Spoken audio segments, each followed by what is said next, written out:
Hello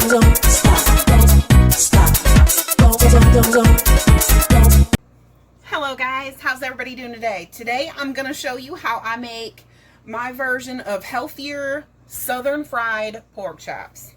That's right, southern fried pork chops. It's going to be absolutely delicious. We're going to start off by making our buttermilk. To make our buttermilk, get the carbmasters out. We are going to use 1 cup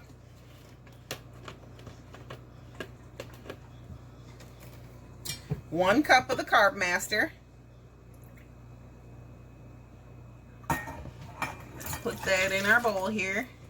I know my loud measuring cups, I'm sorry. Then you can do this one of 2 ways. You can either get,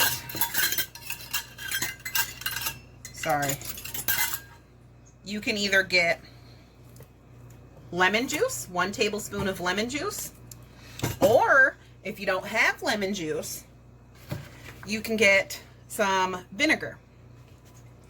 I'm just going to use the vinegar, but either one's going to work. You're going to use 1 tablespoon.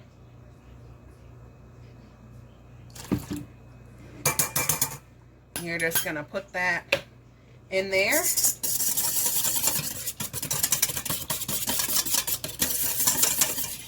And all that's doing is creating a homemade buttermilk.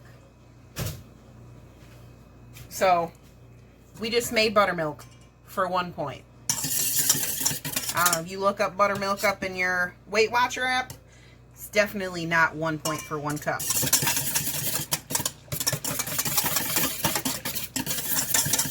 So we just mix that up and we'll set that aside for now. Now you can add onion powder and salt and pepper to that if you want, which I probably will here in a minute, but next I'm going to show you what I'm doing here. I have a center cut pork loin here. It's half a loin and it's center cut. So that's the important part. It's lower in points. And I got it for 99 cents a pound by doing it this way. Now I'm going to slice this into about 1/2 inch thick slices, pork chops. And we only actually need about 6 chops for this recipe that I'm doing. But we're going to slice it all up because that's how you save money. You get it when it's on sale. You get the whole loin and slice it yourself. Use what you're going to use out of it. Freeze what you're going to use later. A lot of the times when you buy the pork chops already sliced and done up all for you, you're paying extra for the convenience. If you have time that you can set aside or designate just for stuff like this, prepping and all that, then you're going to save so much money just by doing it yourself. That's like how ground chicken breast or ground turkey breast. You go to the store, it's like $5 a pound or more. Well, if you get chicken breast on sale, a lot of times you can find it on sale $1.88 or sometimes even $1.50 a pound. You get it on sale and you get your meat grinder out and you do that yourself, you just save $3 for every pound. So that's what I like to do. I like to try and save money where I can. You got to be frugal sometimes, right? Well, there we go. We're going to do that and slice them all up just like this. Now you can cut the fat off if you want, but you already counted the points for it anyway by the time you do this. So it'll be fine. It'll help us when we go to the fry part later. Anyways, I'll just try and push this up to the side here. I'm gonna get out my weight scale here and I'm going to see exactly how much one piece weighs. And I'm going to average it out by that. So I'm just gonna zero out my scale here and I'm gonna go to ounces. Okay, so about 1 chop's going to be about 5 ounces. And that's how I'm going to add it in my recipe builder. Okay, so next, I'm just going to get a paper plate here. I hate dishes. I have paper, I love paper plates. Come on, I got 4 babies. You're gonna take a meat mallet here. I've had this for years. I honestly couldn't even tell you where I got it. I think probably Walmart. I don't know for sure, but you're gonna want the big teeth side. And you're just gonna go, and you're just gonna pound it out until it's about a 1/4 inch thick. You want it about a 1/4 inch thick. And we cut them 1/2 inch thick just purposely because we are gonna pound them thinner. So, and this does 2 things. This tenderizes the meat. Not only does it tenderize the meat, but when you go to season this, your flour is going to stick to it better. Your seasoning is going to get up in the meat and it's going to taste better. So you're going to go through here, pound it out, flip it over.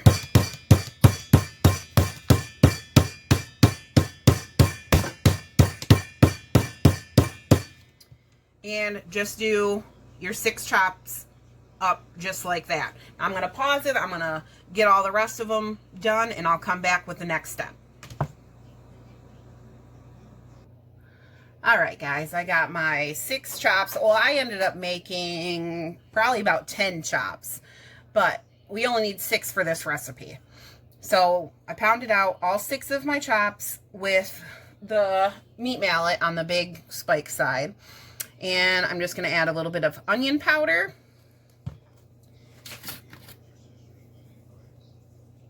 To our buttermilk. And fresh cracked pepper.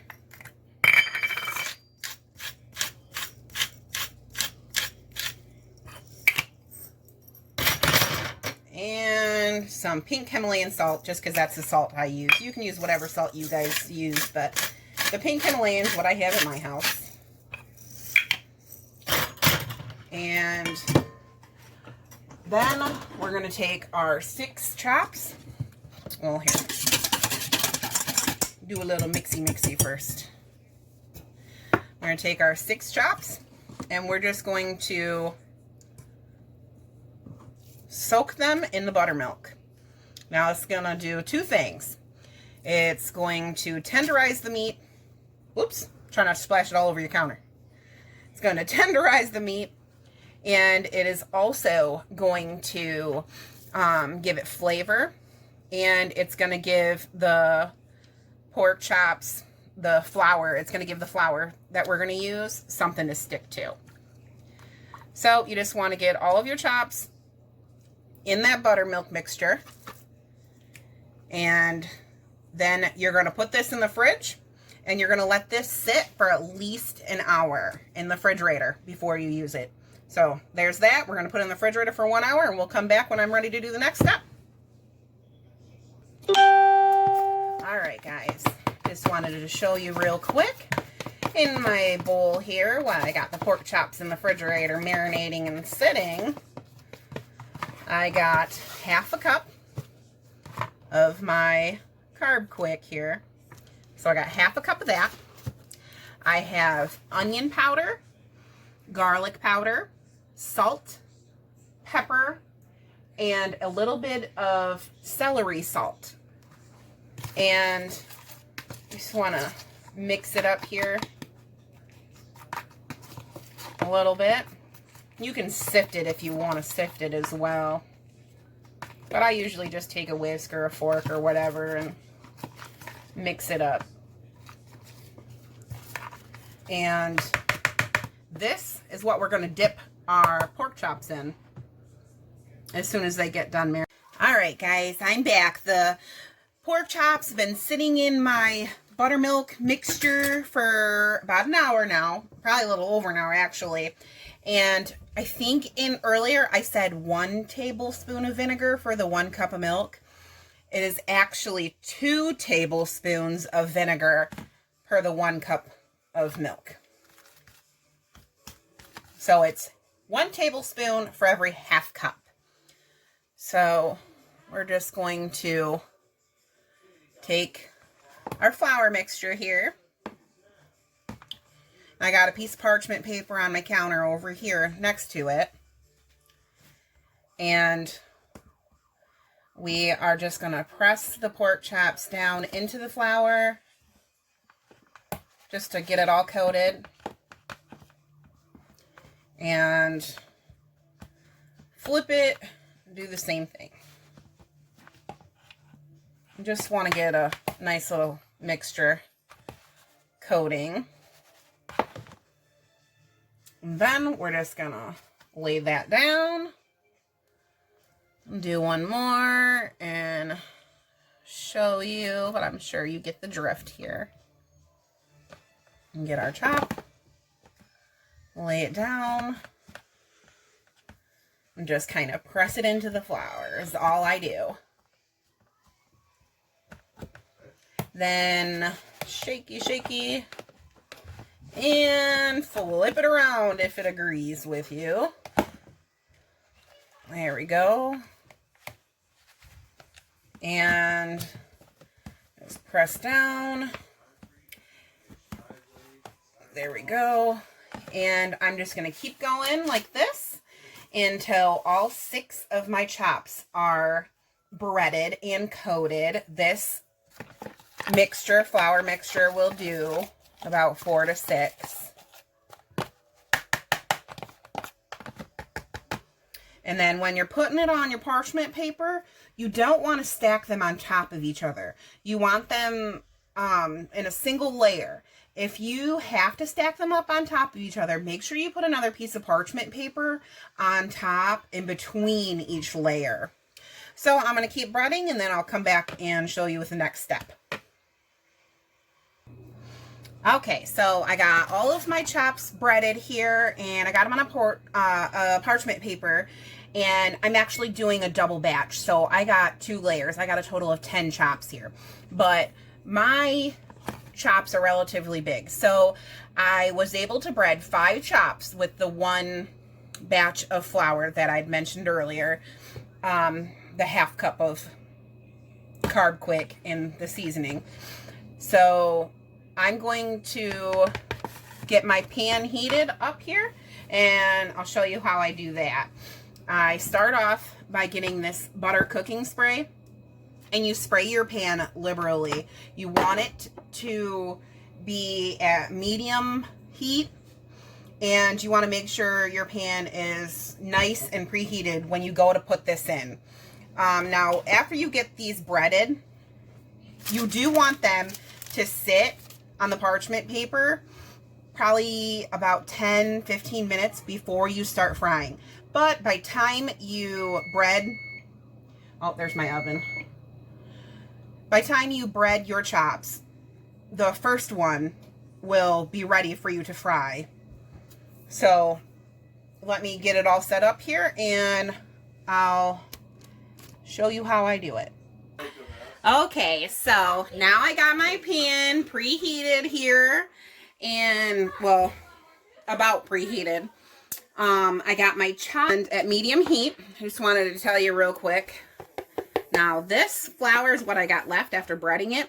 Now, this had raw meat in it, but we can use this. It's about a tablespoon. We can use this for when we start making our gravy. Now, the reason why we can use it is because we're going to be cooking it. Now, if this flour was not going to be cooked, it would not be safe to use. But because we're going to cook it in a pan when it comes time for gravy, it'll be just fine. It won't get anybody sick or anything as long as it's cooked. Yeah, my pan's good and preheated. Now, I sprayed my pan with the butter cooking spray. And we are just going to get our chops down.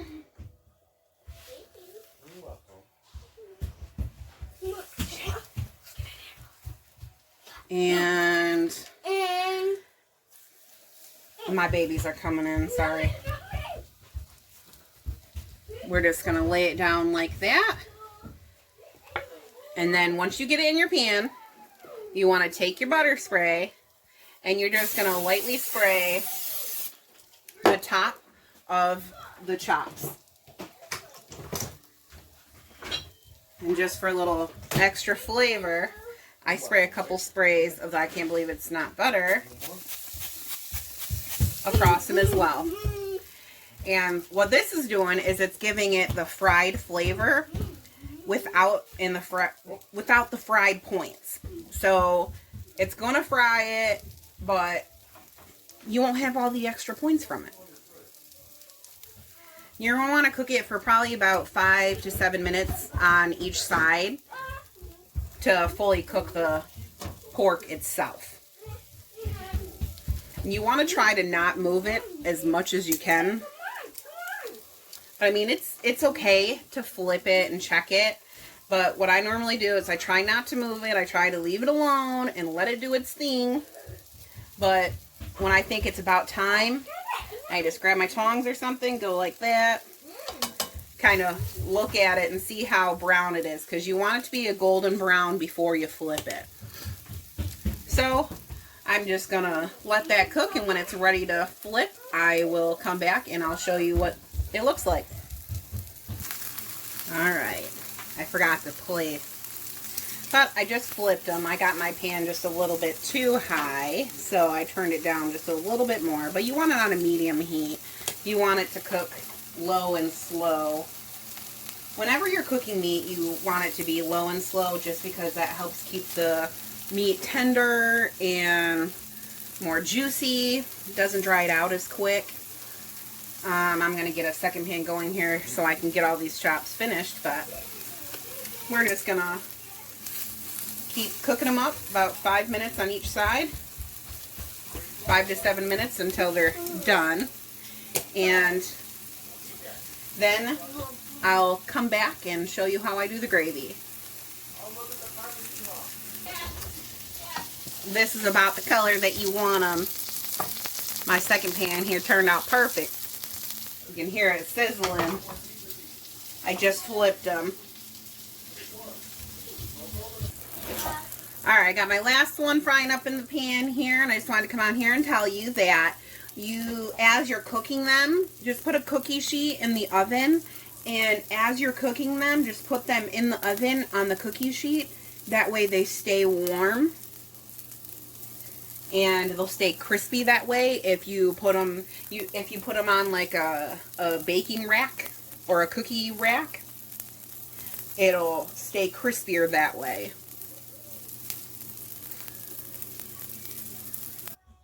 Okay, I got all the chops cooked up, fried up in the cooking spray, and I got them in the oven on a cookie sheet, and I got them just keeping warm in the oven. On my pan here, it is sprayed with the cooking spray, just what's left from after cooking the stuff, and then I sprayed a couple extra squirts of this I Can't Believe It's Not Butter. We're just going to heat this to about medium heat, or keep it at medium heat. Now, this mixture right here is my 1 tablespoon of flour that was left from breading the pork chops. I also added 1 more tablespoon out of the box. Now, this is okay to use because I'm going to be cooking it. Now, I don't know if you can see good on the camera or not, but I have a bunch of little browned bits on the bottom of the pan, I guess you can say. And you want those. You don't want to clean out your pan, because that is going to give your gravy lots of good flavor. So we're just going to add all the flour, the 2 tablespoons of the carbquik.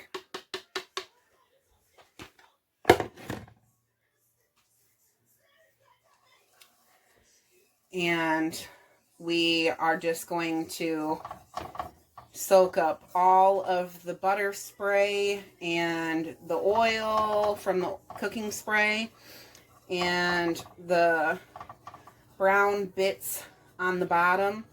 Now, this definitely works a whole lot better when you have a really good non-stick skillet. But so essentially we're just kind of cleaning the pan with flour. But that's going to give your country gravy some really good, delicious flavor. You just want to cook it until the flour is browned and soaks up all the stuff in the pan.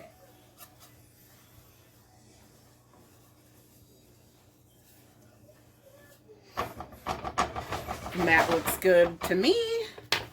Then we're going to take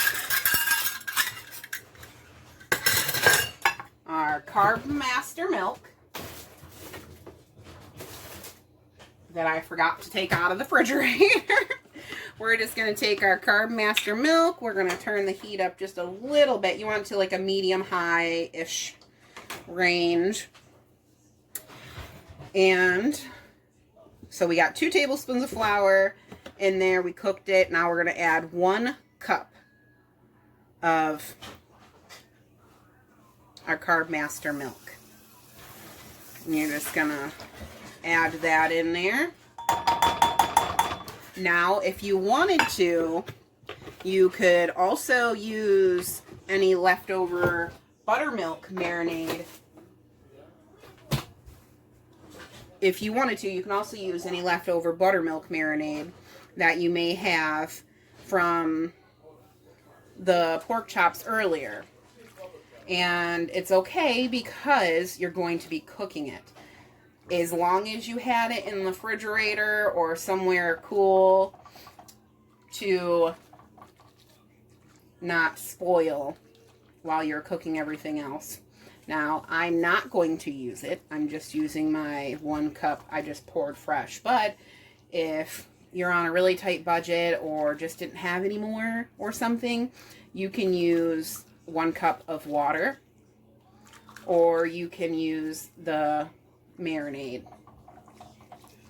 Then you just want to kind of whisk this around until you feel all of the bits kind of dissolved into there.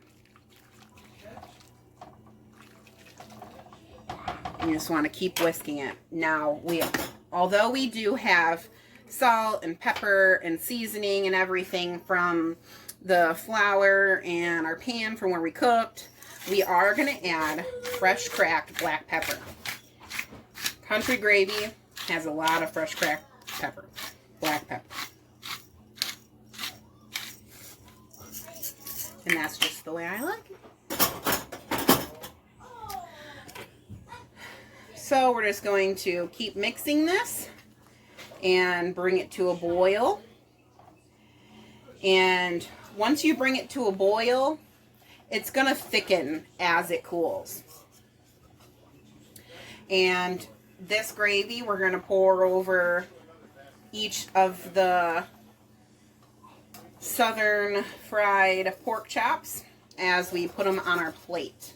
Now, I'm serving my dish with baked potatoes and some oven roasted mixed vegetables. But you can make some homemade mashed potatoes for 0 points on Purple. You can even just cut up some potatoes and make wedges and pour it over some homemade fries if you wanted to. What I'm going to do is I'm going to pour this gravy over top of my baked potato, and I'm going to put a little bit of fat-free cheddar cheese on top.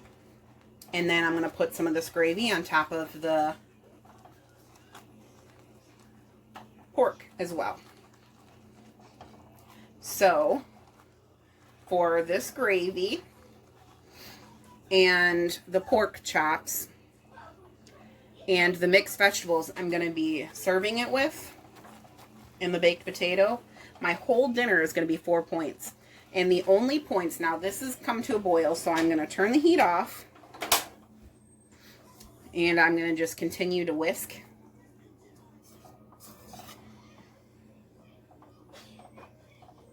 And it'll thicken as it sits. So the 4 points is coming from 3 for the pork chops themselves. the southern fried pork chops, and 1 for the gravy. So if you don't have this gravy over top of your pork chops, it's only 3 points.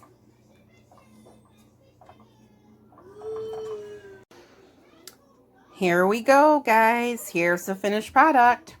Our southern fried pork chops with some country gravy on top, 1 baked potato with a little bit of country gravy and some fat-free cheddar cheese and some mixed vegetables.